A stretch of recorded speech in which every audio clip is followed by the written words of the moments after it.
ఇప్పుడు బాపట్ల జిల్లా నుండి కౌలు రైతు కె మోషి గారు తన అనుభవాలని అభిప్రాయాలని తెలియజేస్తారు.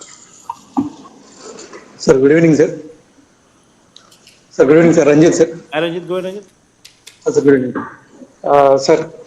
సార్ నాతో పాటు ఈరోజు కార్యక్రమంలో sir honourable MP Bapatla Nandigam Suresh garu ఉన్నారు సార్.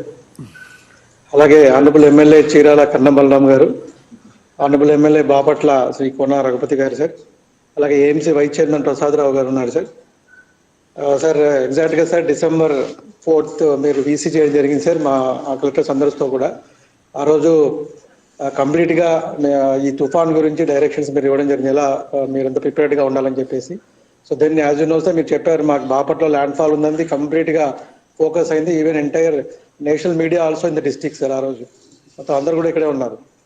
సో ఆ రోజు మీ డైరెక్షన్స్ ప్రకారంగా సార్ కంప్లీట్గా రిలీఫ్, రిహాబిలిటేషన్ అండ్ రెస్క్యూ మూడు కూడా కంప్లీట్గా చేయడం సార్. ఒక 3 days నార్మల్స్ తెచ్చాం sir.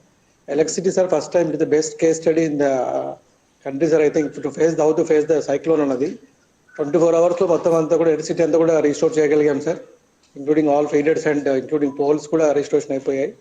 Then after that sir next 3 days మీరు మళ్ళీ మా జిల్లాకి చెప్పినట్టుగా రావడం జరిగింది సార్. కంప్లీట్గా ఇక్కడ అంతా కూడా చూడడం జరిగింది. So this the final thing sir. ఇక్కడికి వచ్చినప్పుడు మీరు అందరికీ ఇంట్లో మునిగిన వాటర్ వచ్చినప్పుడు వాళ్ళందరికీ కూడా రిలీఫ్ అమౌంట్ ఇవ్వమన్నారు. అది కూడా 1 week కంప్లీట్ చేసాం. ఎన్యూమరేషన్ కూడా కంప్లీట్గా 10 days మొత్తం అంతా అయిపోయింది sir. So this the final activity today. మా జిల్లాకి సార్ తుఫాన్ వల్ల హైయెస్ట్ నష్టం జరిగింది మా జిల్లా. 101 కోట్లు ఈరోజు తుఫాన్ నష్టం. టోటల్ ఓవరాల్గా 104 కోట్లు ఈరోజు మనం డిస్ట్రిబ్యూట్ చేస్తున్నాం సార్. ఫార్మర్స్ అంతా హ్యాపీగా ఉన్నారు సార్. ఈవెన్ ఈ 3 months కూడా ఒక్క కంప్లైంట్ కూడా రాలేదు సార్ దీనికి సంబంధించి. ఇది పలాంటి రాలేదు అన్నట్టుగా కంప్లీట్గా అన్ని యాక్టివిటీస్ చేయగలిగాం సార్. మీ డైరెక్షన్ అండ్ ఎస్పెషల్ సిఎస్ గారు ఎవ్రీడే మానిటర్ చేయడం జరిగింది ఆ టైంలో. సో నవ్వు సార్ మీతో మీరు పర్మిట్ చేస్తే మీతో హ్యాపీనెస్ షేర్ చేసుకోవడానికి మోషే గారు సార్ కర్లపాలెం మండలం నర్రవారిపాలెం నుంచి ఉన్నారు సార్ రైతు. మీరు పర్మిట్ చేస్తే I will ask him to interact with you. ఒక్క నిమిషం రంజిత్. బలరామన్న బాగుంటారన్నా, రఘు బాగుంటారు, రఘు సురేష్ బాగుండరు, సురేష్ ప్రసాద్ అన్న బాగుండరన్నా. Sorry Ranjith please go ahead. Ya మోషే అన్న. అన్న నమస్తే అన్న. ముఖ్యమంత్రి జగన్మోహన్ రెడ్డి గారికి నమస్కారం అన్న. నా పేరు కాగిత మోషే, మాది కర్లపాలెం మండలం నర్రవారిపాలెం పంచాయతీ అన్న. నేను ఈ సంవత్సరం కౌలుకి ఎకరం 20 సెంట్లు పొలం వేసానన్న. కౌలుకి వేస్తే పంట మాత్రం మీరు వచ్చిన దగ్గర నుంచి నీళ్లు సకాలంలో రావటం వల్ల విపరీతంగా మంచి దిగుబడి వస్తూ ఉందన్న. ఈ సంవత్సరం కూడా December నెలలో మంచి దిగుబడి వచ్చింది. అంత సంతోషంగా ఉన్నాం, బాగా పండింది అని. అయితే తుఫాన్ అని చెప్పారన్న. తుఫాన్ అని చెప్పిన తర్వాత కొంచెం కంగారు పడ్డాం. ఎందుకంటే కౌలు వాళ్ళమే పండినా పండకపోయినా అది ఎలా ఉన్నా సరే కౌలు ఖచ్చితంగా కట్టాల్సిందే. వాళ్ళు ఖచ్చితంగా అడుగుతారు. ఏం చేయాలన్న ఉద్దేశంతో మేమైతే బాధపడ్డామన్న. మా కుటుంబం అంతా బాధపడితే కలెక్టర్ గారు ఈ జేసీబీలు పెట్టారన్న. ముందుగా ఈ పంట కాలువల్లో, మురుగు కాలువల్లో ఎక్కడన్నా పూడుకుందని. తర్వాత మా రఘుపతి గారు మా ఊర్లోకి వచ్చి, ఎందుకంటే మాది సముద్ర తీర గ్రామం అన్న, అక్కడికి పైనుంచి నీళ్ళన్నీ కూడా మా ఊరే వస్తే ఈ నీళ్లు పోతాయో లేదని మా ఊరంటే ఎమ్మెల్యే గారికి, మా రఘుపతి గారికి ఎక్కువ ప్రేమ, కింద ఉంటాము అని మా ఊరే వచ్చి ఆయన జేసీబీలు అవి తీసుకొచ్చి మళ్ళా పూడికంతా తీపిచ్చారన్న. తీపిచ్చేసి నీళ్లు పోవటానికి, త్వరగా పోవటానికి ఎక్కువగా సాయం చేశారు. తుఫాను మొదలైందన్న. మొదలైన తర్వాత ఇక మేము పంట అయితే చేతికి దక్కదో, పూర్తిగా పడిపోయి ఇక పాడైపోయిద్దని అనుకున్నామన్నా. అనుకుంటాం వల్ల మీరు ఇచ్చినటువంటి ఆ సూచనలు, సలహాలు, ఆ కాలువలు ముందుగా తవ్వియటం వల్ల నీళ్ళంతా తొందరగా సముద్రంలోకి వెళ్ళిపోయిందన్న. పంట అయితే అనుకున్న దానికంటే ఎక్కువగా నీళ్ళు వచ్చినా కూడా బాగా తడిసిపోయినాయి. ధాన్యం తడిసిపోయింది. జనాన్ని తీసుకెళ్లి చర్చిలో పెట్టారన్న, మా ఊర్లో చర్చిలోనే. అక్కడ కూడా అంతకు ముందు అయితే ఏం చేశాడు, తుఫానుకు తీసుకెళ్తే పట్టించుకునే వాళ్ళు ఉండేవాళ్ళు కాదు. అక్కడ తీసుకెళ్తే మంచి భోజనం, వర్షంలో కూడా అధికారులు వాళ్ళ కుటుంబాలను వదిలిపెట్టి కూడా మా దగ్గరికే వచ్చి ఎప్పటికప్పుడు తిరుగుతా, మా ద్రౌపది గారు కూడా కారు వేసుకుని ఆ తుఫాన్లో తిరుగుతా ఎక్కడెక్కడ ఈ జనాలను పెట్టారని చూసుకుంటా మా ఊరు కూడా వచ్చారన్న. ఆయన వచ్చి మంచి భోజనం వాళ్ళకి పెట్టి ఆ తుఫాన్ షెల్టర్లో వాళ్ళని చూశారన్న. చూసిన తర్వాత కుప్పేసాము. అంతా ఎండిపోయేదానికి 10 రోజుల దాకా పట్టిందన్న. ఈ తడిసిన దాన్ని మొత్తం ఆ పనులన్నీ ఎండిపోయి కుప్పేసిన తర్వాత ఈ వ్యవసాయ సహాయకులు శివప్రసాద్, లివింగ్స్టన్ అని ఉంటారన్న. ఆ ఏవో గారికి ఫోన్ చేసాం, సుమంత్ గారికి అని. ఆయనకి ఫోన్ చేస్తే వాళ్ళిద్దరిని పంపిస్తే వాళ్ళు వచ్చి ఏ మిల్లుకు తోలాలో కాగితం రాసి ఇచ్చారన్న ధాన్యాన్ని. ఆ మిల్లుకి తోలితే వాళ్ళు ఏమన్నారంటే ఒడ్లు బాగా తడిసిపోయినాయి, దిగుబడి అయితే మేము అనుకున్నంతగా రాలేదన్న, తడిసిపోయి మొలకెత్తే టైం వచ్చేసింది. అప్పుడు వాళ్ళు ఏమన్నారంటే ఉప్పు నీళ్ళు ఏదన్నా కొట్టమన్నారు, అవి కూడా కొట్టామన్నా మొలకెత్తకుండా. మిల్లుకు తోలిన తర్వాత వాళ్ళు ఏమన్నారంటే 21 రోజుల్లో మీకు డబ్బులు పడతాయి అన్నారన్న. నాకైతే 13 రోజుల్లోనే డబ్బులు అకౌంట్కి పడ్డాయి అన్న. చాలా సంతోషం వేసింది ఆ టైంలో డబ్బులు అకౌంట్కి అంత తొందరగా పట్టడం. అలాగే ఆ డబ్బులు పడ్డాయి, పైగా మిల్లుకి ఒడ్డు తోలేటప్పుడు గోతాలకి ఉచితంగా ఇచ్చారు, బాడుగు ట్రాక్టర్ బాడుగు కూడా ఇచ్చారన్న, మాకే ఉచితంగా బాడుగు కూడా ఇచ్చారన్న. దానికి కూడా మీకు ప్రత్యేకమైనటువంటి ధన్యవాదాలు తెలియజేస్తా ఉన్నామన్న. రైతుల గురించి ఇంత బాగా ఆలోచించిన ముఖ్యమంత్రిని మేము గతంలో ఎప్పుడు చూడలేదన్న. మా పెద్దమ్మాయి పుట్టిన దగ్గర నుంచి నేను వ్యవసాయం చేస్తున్నానన్న, 15 సంవత్సరాల నుంచి. ఎప్పుడు కూడా నేను ఇంత రైతుల గురించి ఇంత బాగా ఆలోచించిన రాజశేఖర రెడ్డి గారు ఆలోచించారు. దాని తర్వాత మీరు ఇంకా కౌలు రైతులు కూడా ఎలాగైతే బాధలు పడుతున్నారు అవన్నీ ఎదుర్కొని మీరు చూసి మీరే చేశారన్న. నేను ఎస్సీ సామాజిక వర్గం నుంచి వచ్చానన్న. నేను రైతు భరోసా నాకు 5 సంవత్సరాల్లో ప్రతి సంవత్సరం 13,500 వచ్చిందన్న. కౌలు రైతులకు కూడా రైతు భరోసాని వర్తింపజేసినటువంటి ముఖ్యమంత్రి మీరన్నా. ఇంకంతకంటే ఎవరు కూడా అంతకు ముందు చేయలేదన్నా.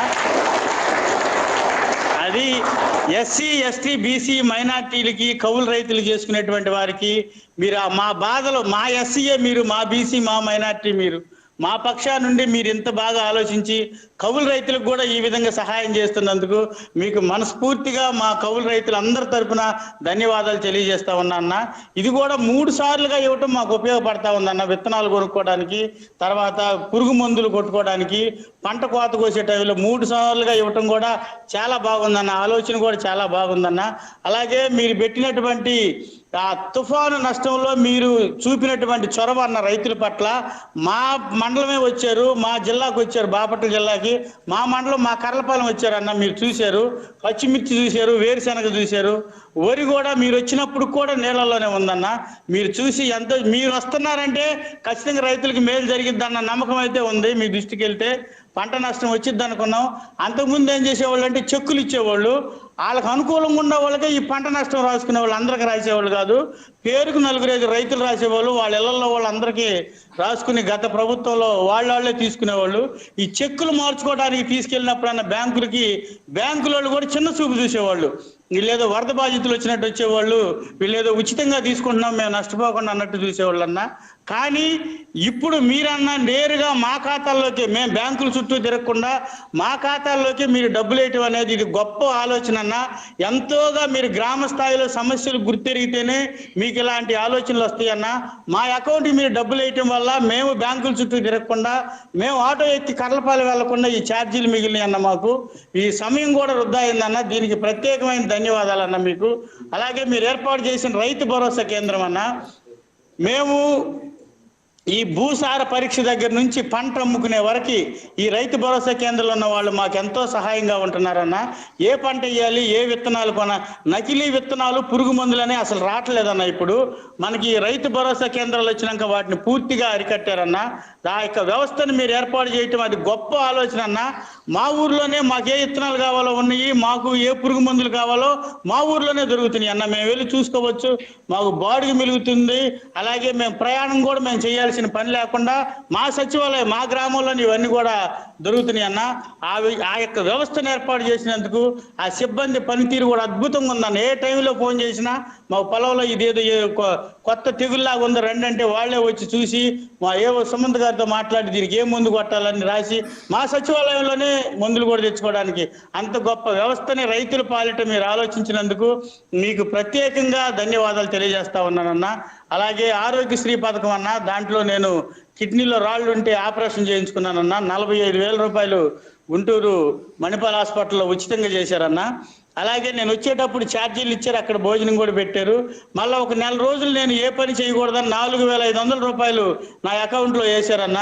అలాంటి అంటే అంతకుముందు కూడా ఆరోగ్యశ్రీ రాజశేఖర రెడ్డి గారు ప్రవేశపెట్టారు, దాని తర్వాత నిర్వీర్యం చేసేసారన్న. దాన్ని మీరు వచ్చే దానికి ప్రాణం పోసి బతికిచ్చారన్న. ఇప్పుడు 25 లక్షల వరకు అంటే ధైర్యంగా బతకొచ్చు, ధైర్యంగా ఏదన్నా సమస్య వస్తే ఆరోగ్య సమస్య అని చెప్పి తట్టుకోవచ్చు అన్న ధైర్యం అయితే మాకుందన్న. నాకు 2 అమ్మాయిలన్నా. మా పెద్దమ్మాయి స్కూల్కి వెళ్ళేటప్పుడు, ఇప్పుడు ఇంటర్మీడియట్ చదువుతుందన్న, స్కూల్కి వెళ్ళేటప్పుడు ఒకసారి బాగోపోతే డాక్టర్ దగ్గరికి తీసుకెళ్ళామన్నా. ఏంటని చెప్తే ఆయన, మీ అమ్మాయిని నీళ్ళు ఎక్కువ తాగమను అని చెప్పాడన్న. నీళ్ళు ఎక్కువ తాగమని అంటే నీళ్ళు ఎందుకు తాగట్లేదని అడిగితే, నీళ్ళు తాగితే బడిలో ప్రతిసారి బాత్రూమ్కి వెళ్ళడానికి బాత్రూమ్ లేదు నాన్న, అందుకని నేను తాగట్లేదని చెప్పిందన్న. అయితే మీరు నాడు నేడు అనే పథకం తీసుకొచ్చిన తర్వాత బాత్రూములు చాలా శుభ్రంగా ఉన్నాయి అన్న. బాత్రూములు కట్టించారు, స్కూల్ బాగు చేశారు, బెంచీలు వచ్చారు, రాసే బోర్డు కూడా నల్లది కాకుండా పచ్చింక్ బోర్డు అన్న, కళ్ళకు మంచిదని చెప్పారు అన్న. అది ఆ టీచర్ని అడిగితే ఎందుకు కలర్ మారిందంటే కళ్ళకు మంచిదని చెప్పారు. అలాగే మా చిన్నమ్మాయి 8వ తరగతి చదువుతుందన్న, ట్యాబ్ ఇచ్చారు ఇప్పుడు. ఆ ట్యాబ్లో అది ఇంటర్నెట్ లేకపోయినా పనిచేస్తుందన్న. ఆ స్కూల్కే మొన్న సినిమా రచయిత కోన వెంకట్ గారు ఆబడికేనన్న వచ్చింది. ట్యాబులు ఇచ్చారన్న. ట్యాబుల్లో అది ఇంటర్నెట్ లేకపోయినా మనకి ఏ పాఠం అయితే అర్థం కాలేదో దాంట్లో చూసుకుని చెబితే ఆ పాఠం అందులోనే వచ్చేస్తుందన్న. వీళ్ళు ఏ పాఠం చదువుతున్నారో బడిలో పొంతులు కూడా చూడొచ్చు అంటన్న దాంట్లో, అది కూడా ఆ ట్యాబుల్లో ఉందని చెప్పారన్న. అలాగే పుస్తకాల్లో ఇంగ్లీష్ మీడియం అన్న, ఓ పక్క ఇంగ్లీష్ మీడియం అర్థం కాకపోతే ఇంకో పక్క తెలుగు మీడియం ఉంది. అర్థం కాదు ఎంత బాగా మా పిల్లల గురించి కోడిగుడ్లు పెడుతున్నారు అన్న. స్కూల్లో మంచి ఆహారం ఇస్తున్నారు, రాగి జావ ఇస్తున్నారు. రాగులు కూడా మేము పండియటానికి ఇంకెక్కువగా కొన్ని అమ్ముడు పోతాయి అని చెప్పి మాకు అర్థమైందన్న. రాగి జావ ఇస్తున్నారు, చిక్కీలు ఇస్తున్నారన్న. అలాగే మంచి ఆహారం పెడుతున్నారన్న. ఇలాంటి స్కూల్స్, బుక్స్, యూనిఫాము, టై, బెల్ట్ అన్ని కూడా అన్న ఉచితంగా ఇచ్చి, కుట్టుకోవడానికి యూనిఫామ్ ఇచ్చారన్న. కుట్టుకూలు డబ్బులు కూడా మా ఆవిడ అకౌంట్లోనే వేశారన్న. దానికి కూడా మీరు ప్రత్యేకమైనటువంటి ధన్యవాదాలన్న. అలాగే అన్న, మా ఆవిడ మిషన్ కుడుతుందన్న, మాకు తెలియదు ఈ దానికి చేదోడు అనే పథకం వచ్చిద్దని. వాలంటీర్ ఇంటికి వచ్చి మీరు మిషన్ కుట్టుకుంటున్నారు కదా, మీకు ఆ పథకం వచ్చిద్దని చెప్పాడన్న. ఆ పథకం వచ్చిద్దని చెప్తే ఆ పథకం ద్వారా ఆయనే అబ్బాయి అప్లై చేసి, మా వాలంటీర్ వెంకటేష్ అని ఉంటాడు, ఆ అబ్బాయి అప్లై చేసి సచివాలయంలో కాగితాలు పెట్టి ప్రతి సంవత్సరం కూడా 10,000 రూపాయలు మిషన్ కుట్టుకునే వాళ్ళకి ఇచ్చారన్న. దాన్ని బట్టి కూడా మీకు మనస్ఫూర్తిగా ధన్యవాదాలు తెలియజేస్తా ఉన్నానన్న. మా నాన్నగారికి పెన్షన్ వస్తుందన్న. మా అమ్మకి 45 సంవత్సరాలు నిండిని 18,750 రూపాయలు ఇస్తున్నారన్న. అవి కూడా అకౌంట్లోనే వేస్తున్నారు. ఎక్కడ మేము రూపాయి ఎవరికి ఇంతవరకు లంచం ఇవ్వలేదన్న. మీరు వచ్చిన తర్వాత ప్రతి పథకంలో కూడా రాజకీయం అనేటువంటిది ఏది లేకుండా అందరికి ఇస్తున్నారన్న. లబ్ధిదారులు అర్హతే ప్రామాణికంగా తీసుకుని ఇస్తున్నారన్న. ఎక్కడ రాజకీయ పలుకుబడి లేదు. ఒక పథకం ఆపాలన్నా రాజకీయ నాయకులు ఆపలేకపోతున్నారు, ఇవ్వాలన్నా కూడా వాళ్ళకి ఇవ్వలేకపోతున్నారు అన్న. అర్హత ఉంటేనే అవుతుంది, లేకపోతే లేదన్నది. పార్టీలు చూడట్లేదు ఎవరికి, మాకంటే ఎక్కువగా ఈ పార్టీ వాళ్ళకంటే ఎక్కువగా బయట వాళ్ళకే ఎక్కువ వస్తుంది అన్న పథకాలు. వాళ్ళకే బాగా జరుగుతూ ఉన్నాయి. అందరూ సంతోషంగా ఉన్నారు. బాగా అర్హతే ప్రామాణికంగా తీసుకుంటున్నారు. అర్హత ఉంటే ఏ పథకమైనా వస్తుందన్న. మా ఆవిడ డ్వాక్రాలో ఉంటే డ్వాక్రాది కూడా రుణమాఫీ జరిగిందన్న. మా ఆవిడకి ఒక్కదానికే 40,000 రూపాయలు వచ్చిందన్న. మా గ్రూప్కి 4 లక్షలు వచ్చిందన్న. నాకొక్కడికే ఈ 5 సంవత్సరాల్లో 3,10,000 రూపాయలు నా అకౌంట్లో, నా కుటుంబానికి, మా అమ్మ మా నాన్నగాకే వచ్చిందన్న. చాలా సంతోషంగా ఉన్నామన్న. మీరు మా పిల్లల గురించి మేము ఆలోచించిన దానికంటే ఎక్కువ ఆలోచిస్తున్నారు. రాష్ట్ర ప్రజలు పేదల పక్షంగా ఉన్నారన్న. మీరు మీ ఆలోచనలన్నీ పేదలకు ఉపయోగం కానీ పెత్తందారులకు ఎవరికి ఉపయోగపడవన్నా. వాళ్ళ ఆలోచనలకు మీరందరూ పేదల పక్షానే మీరుండే ముఖ్యమంత్రి అన్న. మీరుంటేనే చేస్తారు, మీరు మాట అంటేనే చేస్తారన్న. మీరు మాట అంటే ఇక అది జరిగిపోయినట్టేనన్నా. ఇలాంటి ముఖ్యమంత్రిని మేము చూడలేదు, భవిష్యత్తు చూస్తామో కూడా తెలియదన్నా.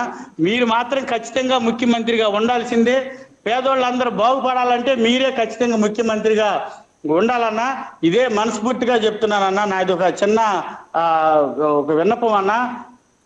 అన్ని నాడు నేడులో హాస్పిటల్ బాగు చేశారన్న.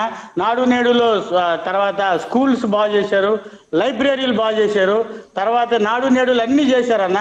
మన ప్రభుత్వం ఈసారి వచ్చిన తర్వాత నాడు నేడులో పంట కాలాలు, మురుగు కాలాలు కూడా తీసుకుని మీరు బాగు చేస్తారని ఒక చిన్న విన్నపం.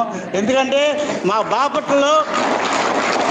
బాపట్లలో ఎప్పుడో కోన ప్రభాకర్ గారి టైంలో తవ్విన కాలువలే ఉండి అన్న. ఇప్పటికి మీరు జగన్మోహన్ రెడ్డి గారు వచ్చి మళ్ళీ చేశారు అని చెప్పని నాడు నేడు పథకానికి కింద వాటిని కూడా తీసుకుని బాగు చేస్తారని. మీరే ఉండాలన్న ముఖ్యమంత్రిగా. రైతుల బాధలు మీకంటే ఇంకెవరో తెలియదు. వ్యవసాయం చేసే మాకు తెలవని కూడా మీకు తెలుస్తున్నాయి అన్న. మీరే ముఖ్యమంత్రిగా ఉండి వీటన్నిటిని కూడా చేసి పెట్టాలి. మా కుటుంబాలు, పేదలు, దళితులు అందరూ బాగున్నారన్న. మా ఊరోళ్ళందరూ మిమ్మల్ని అడిగారని చెప్పమన్నారన్న. నర్రా మంగమ్మ కానీ, నర్రా నాగేశ్వరరావు కానీ, తర్వాత ఎల్లావులు ఏడుకొండలు కానీ, ఎల్లావులు శ్రీనివాసరావు, వీళ్ళందరూ అడిగారని చెప్పమన్నారు. మేము మాట్లాడతానంటే మా దీవెనలు, మా ప్రార్థనలు ఎప్పుడు మీకు ఉంటాయన్నా. మీరు ఇట్లా నవ్వుతా కలకాలం పేదల పక్షపాతిగా ఉండాలని కోరుకుంటున్నాను.